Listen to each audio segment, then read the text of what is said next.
ప్రపంచ రాజకీయాలు చాలా వేగంగా మారుతున్నాయి. ఈ పరిస్థితుల్లో భారత్ మరోసారి ఒక విషయం స్పష్టంగా చెప్పింది. తమ నిర్ణయాలు తామే తీసుకుంటామని. అమెరికా, రష్యా, చైనా లాంటి పెద్ద దేశాల మధ్య సమతౌల్యం పాటిస్తూ భారత్ తన ప్రయోజనాలే ముఖ్యమని చూపిస్తోంది. ఇటీవల అమెరికా అధ్యక్షుడు డొనాల్డ్ ట్రంప్ ఒక ట్వీట్ చేశారు. భారత్ రష్యా నుంచి ఆయిల్ కొనడం ఆపేస్తుందని ఆయన చెప్పారు. ఈ ట్వీట్తో ప్రపంచవ్యాప్తంగా పెద్ద చర్చ మొదలైంది. కానీ నిజంగా ఏమైందంటే భారత్ అలాంటి హామీ ఏమీ ఇవ్వలేదు. రష్యన్ మీడియా మరియు ప్రభుత్వ వర్గాలు దీన్ని బ్లంటెడ్ లైగా ఖండించాయి. భారత్ ఎలాంటి హామీ ఇవ్వలేదని, రష్యా ఆయిల్ సరఫరా కొనసాగుతుందని ఆ దేశ అధికారులు స్పష్టంగా తెలిపారు. అమెరికా వైపు నుంచి కూడా పూర్తి స్థాయి కన్ఫర్మేషన్ రాలేదు. White house spokesperson Caroline Leavitt మాట్లాడుతూ భారత్ రష్యన్ ఆయిల్ దిగుమతిని పూర్తిగా ఆపేస్తుందన్న విషయాన్ని నిర్ధారించలేమని, అయితే భారత్ అమెరికా మధ్య $500 బిలియన్ ఇన్వెస్ట్మెంట్ ప్లాన్ ఉన్నట్టు చెప్పారు. భవిష్యత్తులో భారత్ అమెరికా ఆయిల్ కొనుగోలు పెంచే అవకాశం ఉందన్న సంకేతం మాత్రమే ఇచ్చారు. రష్యా కూడా అదే చెప్పింది. అమెరికా కూడా దీనిపై స్పష్టమైన నిర్ధారణ ఇవ్వలేదు. కొన్ని నెలల క్రితం జరిగిన ఒక కీలక చర్చ ఇప్పుడు మళ్ళీ ప్రాముఖ్యత పొందింది. Bharat national security advisor Ajit Doval America senator Marco రూబియోతో మాట్లాడినప్పుడు చాలా స్పష్టంగా చెప్పారు. భారత్ని ఎవరూ బెదిరించలేరని, ఒప్పందం కోసం అవసరమైతే సంవత్సరాలు వేచి చూస్తామని, ఏ డీల్ అయినా 2 దేశాలకు లాభం ఉండాలని, తుది నిర్ణయం ప్రధాని మాత్రమే తీసుకుంటారని అన్నారు. ఇవన్నీ చూస్తే ఒక విషయం క్లియర్: భారత్ తన నిర్ణయాల్లో పూర్తిగా స్వతంత్రం. ఇప్పుడు ఆయిల్ విషయానికి వస్తే భారత్ కామర్స్ మంత్రి పీయూష్ గోయల్ ఈ అంశంపై స్పష్టత ఇచ్చారు.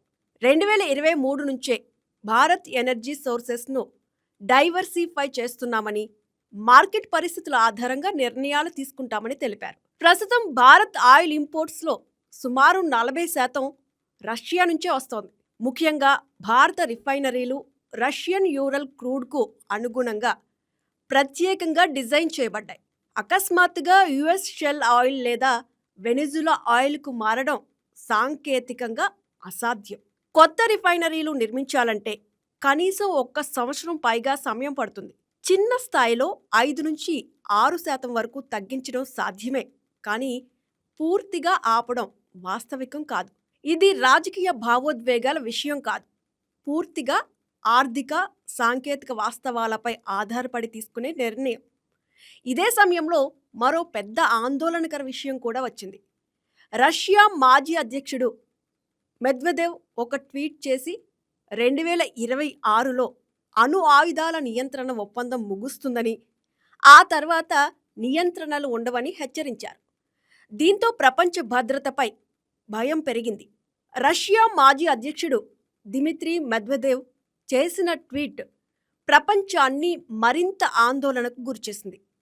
అమెరికా, రష్యా మధ్య అణు ఆయుధాల నియంత్రణకు కీలకమైన న్యూ స్టార్ట్ ట్రీటీ ఫిబ్రవరి 4, 2026న గడువు ముగిసిందని, ఇకపై ఎలాంటి నియంత్రణలు ఉండవని ఆయన హెచ్చరించారు. వింటర్ ఈజ్ కమింగ్ అనే గేమ్ ఆఫ్ థ్రోన్స్ ఇమేజ్తో అణు యుద్ధ ప్రమాదాన్ని సూచించారు.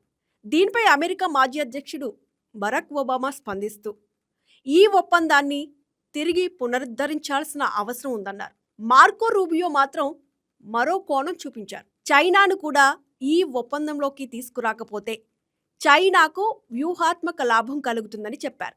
అవసరమైతే భారత్, పాకిస్తాన్, ఉత్తర కొరియా వంటి దేశాలను కూడా ఆహ్వానించొచ్చని, కానీ చైనా కావాలనే ఆలస్యం చేస్తుందని కామెంట్ చేశారు. దీంతో అణు ఆయుధాల ఇన్స్పెక్షన్లు ఆగిపోతాయి, రూల్స్, పరిమితులు అమలు కావు, గ్లోబల్ రిస్క్ గణనీయంగా పెరుగుతుంది. అమెరికాలో కూడా దీనిపై భిన్నాభిప్రాయాలు వినిపిస్తున్నాయి. కొంతమంది ఈ ఒప్పందాన్ని మళ్ళీ కొనసాగించాలంటున్నారు, మరికొందరు చైనాను కూడా ఇందులో చేర్చాలని అంటున్నారు. అలా జరగకపోతే ప్రపంచానికి ప్రమాదం పెరుగుతుందని హెచ్చరిస్తున్నారు.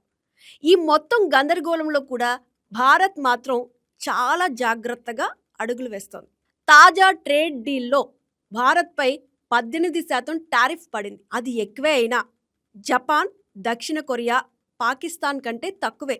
భారత్ బ్రిక్స్ నుంచి బయటకు రాలేదు, అమెరికాకు తల వంచలేదు. కానీ తన జాతీయ ప్రయోజనాలు దెబ్బతినకుండా ఒప్పందాన్ని కొనసాగించింది.